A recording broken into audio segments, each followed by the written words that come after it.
I love you, baby. I can stay for math. It's fine. I don't need you here Okay, if bye. you wanna. And she's gone. Okay, hello. Big Mouth Season 4 just finished, and now we wait for Season 5. Let's be real, you know you're gonna rewatch the series now. So before you get to Season 4 Round 2, let's go over what you might have missed, including voice actor drama, cameos, and a few special surprises. Okay, can we just lower expectations? I'm actually really nervous. Big Mouth is not one to shy away from controversy. In fact, it usually swan dives right into the deep end of controversy about as often as it can manage, but the show hails itself as a sex-positive, progressive series, eager to have the uncomfortable conversations other shows shy away from. So when Big Mouth got in trouble online for having Missy, an African-American character voiced by Parks and Recreation actress Jenny Slate, they didn't run away from it. In fact, they made fun of it themselves. Not only that, but they managed to seamlessly recast the actress for the last 2 episodes, now voiced by newcomer Iowa Debris, who had a perfect impression of the character's original voice. Though I hope Jenny Slate stays with the show in some capacity. One of the most daring plot lines from the latest season featured Natalie, a trans girl who stays with the other girls in camp. The show did a great job portraying her character and her friendship with Jesse. The character was voiced by Josie Totah, who is killing it right now on the new Saved by the Bell series as Lexi. While Natalie's stay on Big Mouth was a short one, it was certainly memorable. Her and Jesse promised to stay friends, but unfortunately forgot all about each other as soon as their school years began. Is it too much to hope that Natalie's gonna get transferred? I think my favorite joke this season was when Nick and Andrew were trying to decide which new girls they wanted to date by the Netflix previews of them. They ended up selecting the Cafeteria Girls, inadvertently finding themselves as characters on their TV show instead of Big Mouth. Well, that's funny, because the actresses who played them, Maya Erskine and Anna Konkle, star in their own series, Pen 15. That series also deals with the troubles of puberty in a hilarious, unglamorous light. It doesn't get quite as raunchy as Big Mouth does, but it covers a lot of the same subject matter with hilarious results. Nick Kroll has appeared in all sorts of shows, ranging from Parks and Recreation to What We Do in the Shadows. What he's still best known for, though, is his performance as the sardonic Rodney Ruxin in FX's hit comedy The League. And it's clear that many of the core actors have stayed close over the years. A great deal of them have already appeared on Big Mouth, such as Mark Duplass, Jason Mantzoukas, and Rob Hubel. This season, they were joined by Andre himself, who finally got a character modeled after him. Sure, he voices one of Jay's older brothers, but this time, he had a regular character known as Gap-Toothed Camper, who was clearly modeled after him. It wasn't the most flattering of cameos, but hey, it counts. If the character Seth Goldberg sounds familiar to you, that's because he was voiced by famous comedian Seth Rogen. The actor, who most recently appeared twice over in American Pickle, absolutely killed it as Nick's camp best friend turned Andrew's camp best friend. His name is actually an amalgamation of Seth Rogen and Evan Goldberg. The two are longtime writing partners and close friends. I don't know what it is about Big Mouth, but the series has absolutely no problem scoring A-list talent. It features one of the best extended casts in adult animation. This year, they added This Is Us star Sterling K. Brown as Jesse's new jerk of a boyfriend, Michelangelo. The biggest surprise here was that I didn't know it was physically possible for me not to like Sterling K. Brown. Somehow, the character of Michelangelo was such a jerk that I practically cheered when he and Jesse finally broke up. It's kind of crazy, right? Do I detect an accent, or are you just British to see me? Big Mouth is a show that really loves to reference the fact that it's on Netflix. Not only does it do musical numbers as the recaps and include dozens of meta jokes about how everyone is binge watching the newest season, but it also frequently references other shows. One of the biggest references this year was when Andrew literally lived through the plot of Russian Doll, losing his life over and over with the same light musical score. Even Natasha Lyonne made an appearance as Nadia. Can they do The Witcher next season? Those steamy Henry Cavill scenes are gold for a show about kids going through puberty. Jordan Peele has become one of the biggest names in Hollywood. He's redefined big screen horror forever. To Big Mouth fans, though, he'll always be the ghost of Duke Ellington. This year, though, he made a reference to his horror films as well. While Missy was in the horrority, she saw a mirror version of herself cutting up other versions of herself. This was a reference to Peele's terrifying movie Us, which showed a mirror version of Lupita Nyong'o trying to take out her entire family. Luckily, the reference was short because that movie absolutely terrified me. One of the funniest things about the end of the series was the gratitude that Jessie uses to combat her and Nick's anxieties. If the voice sounded familiar to you, that's because it was voiced by Zach Galifianakis from the Hangover movies and Between Two Ferns. While the character is likely a one-off joke character that won't appear in the next seasons, I hope we'll see more of him in the future to fight off their anxieties while making folksy jokes. One of the grossest parts of the latest season was when Andrew found that he could not go to the bathroom through the whole of his stay in summer camp. While this was a clever way of showing how his anger at Nick was ruining his life despite him pretending he didn't care, it was still pretty disgusting.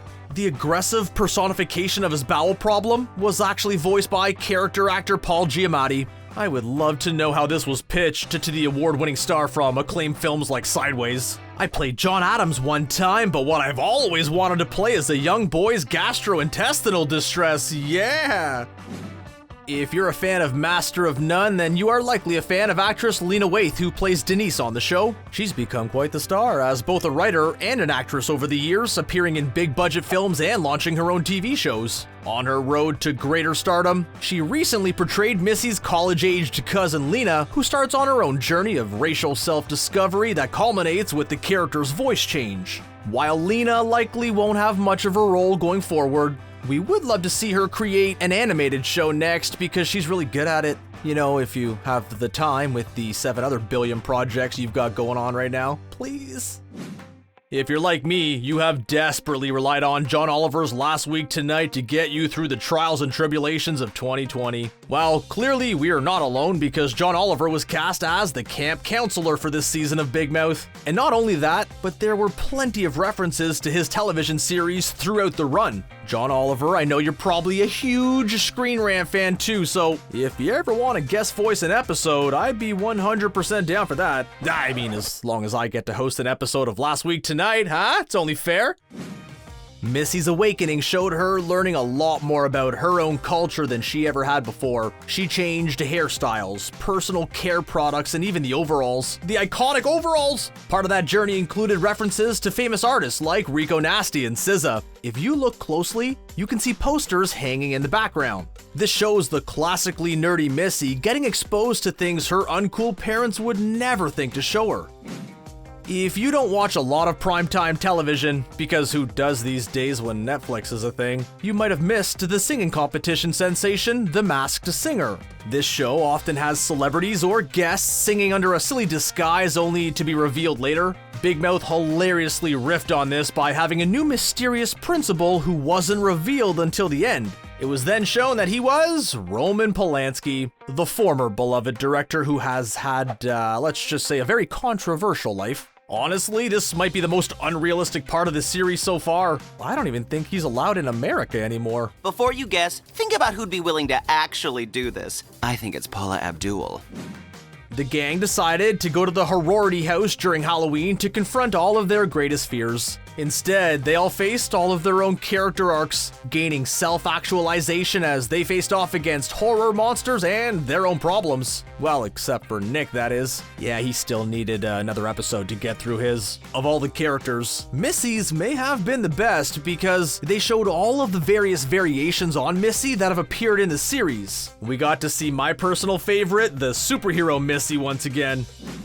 Most of the parents in Big Mouth are honestly pretty terrible. They're either way too wrapped up in their own lives to care about what their kids are going through, or they're just right out abusive. The two parents who are my absolute favorite are Missy's parents, Cyrus and Monica. They seem like genuinely sweet, although strange people who care a ton about their kid. That's why it was so gripping when Missy had some very understandable grievances on how she was being sheltered by them. Part of what makes them so real is that they're voiced by real-life married couple Jordan Peele and Chelsea Peretti. I also love both of those people in real life, so I'm sure they're just as great at parenting as Cyrus and Monica are. There are a lot of shows and movies that feature complex dream sequences with a lot of lore behind them. One of the most popular dream movie rules is that if you lose your life or get hurt in a dream, the same thing happens to you in real life. This refers to movies like A Nightmare on Elm Street, Inception, and The Matrix, which all play with this idea. Big Mouth references this famous movie rule this season, but it doesn't stick to it. Andrew loses it like 300 times in his dreams this year, but it never actually matters. If you die in a dream, you die in real life, Jesse. That is not true. That's what I read. Big Mouth owes its existence to a lot of adult animation TV shows that blazed the trail for such an inappropriate cartoon to exist in this day and age. Perhaps no show deserves more credit than The Simpsons. The show pokes fun at this by having the main characters make fun of Bart Simpson after they do what he never can: actually go up a grade. Bart famously has been in the same grade throughout the entire run of the show. That yellow schmuck's been in 4th grade for like 30 years. The episode Nick's Star, which was set entirely in the imaginary future of Nick's nightmares, was one of my least favorite the series has done so far. It was pretty bleak, and it lacked a lot of the awkward puberty humor the series is known for. Even the characters of the show seemed to dislike it. That being said, it did have quite a few fantastic references to science fiction dystopian movies. Both the Blade Runner and Mad Max franchises were referenced, and I'd rather watch one of those movies again than this episode. One of my favorite references this season was when Maury showed that he had his own version of the Comedy Central classic Drunk History. That show's one of my all-time favorites and features a ton of the cast members from Big Mouth relaying historical stories while absolutely hammered. The show brilliantly cuts in actors reenacting the scenes with the exact same dialogue given by the inebriated narrator. It's funny and you get to learn stuff. It might be weird, but I'd legitimately watch Maury's version of the show right now. I absolutely love it when Big Mouth directly references or makes fun of Netflix in the series. This year, when Connie and Maury are looking through Netflix, there's several shows suggested to them. Those are Tuca and Birdie, Grace and Frankie, Russian Doll, Glow, and Queer Eye. All of these shows feature actors from Big Mouth. Come on, that's a great way of advertising for your coworkers. Who knew that these guys were such big fans of Synergy? You don't see the Queen's Gambit advertising for anyone else's show, huh? I mean, that show is set before Netflix was a thing, but they could at least try. As much as I love Big Mouth, it will never be my first animation love. That honor will always rest with the brilliant show Futurama. Apparently I'm not alone, because the Big Mouth creators threw in a direct reference to the series this season. If you look closely at Jessie's therapist's office, you'll see that one of her toad statues is actually the Hypnotoad from Futurama. That seems like a strange thing for a therapist to have, considering how scary the Hypnotoad is, but hey, everyone has a hobby, I guess. Sometimes a joke or reference in Big Mouth is so ridiculous that you have to wonder about whoever it was that wrote it. For instance, I think at least one of the writers is a huge Jack Nicholson fan because there were multiple references to the famous actor in this season. The first was of the Joker, who briefly appeared in a cameo. It was specifically the Jack Nicholson Joker, which seems odd in a world dominated by Joaquin Phoenix and Heath Ledger's portrayals. Sorry, Jared Leto, but you are never getting a Big Mouth reference. The other Nicholson joke came with Andrew's Halloween costume about his character from As Good As It Gets. I don't know who this Nicholson humor is aimed at, but I'm sure they found it hilarious. Maybe Jack himself is a fan. If you haven't seen Tommy Wiseau's terrible masterpiece, The Room, go and watch it right now. It's a movie that is so bad that it wraps around the quality continuum into one of the most memorable films of that decade. If you like it, you should probably then watch The Disaster Artist, which retells the story of the making of The Room with a lot of Big Mouth actors. One of the best parts of the film is the infamous, "Oh, hi Mark," which is referenced by Missy this season. They need to get Tommy Wiseau to voice a character next. You know he'd do it. Hey, I'm Mark. Oh, hi, Mark. Andrew's bowel disturbance was one of the most infamous moments from the series. While the joke didn't quite land for me personally, I do have to admit that what he named his, children during the fake birthing sequence was hilarious. Zack and Cody were the absolute best choices. This is, of course, a reference to the Disney Channel series The Sweet Life of Zack and Cody about two twins. I wonder if the Sprouse brothers watch Big Mouth and if they thought it was funny. I mean, if any of you guys know them, can you ask them for me? I've named them Zack and Cody, and I think they're gonna have a pretty sweet life. And so we finish with Big Mouth Season 4. Am I the only one that was angry about the fact that there was no Ladybug in Season 4? Are you serious, Nick Kroll? You put a whole arc at camp and even had anxiety mosquitoes, but not one Ladybug cameo? Like, subscribe, and comment to ScreenRant if you also want Kroll to know that this was unacceptable. See ya!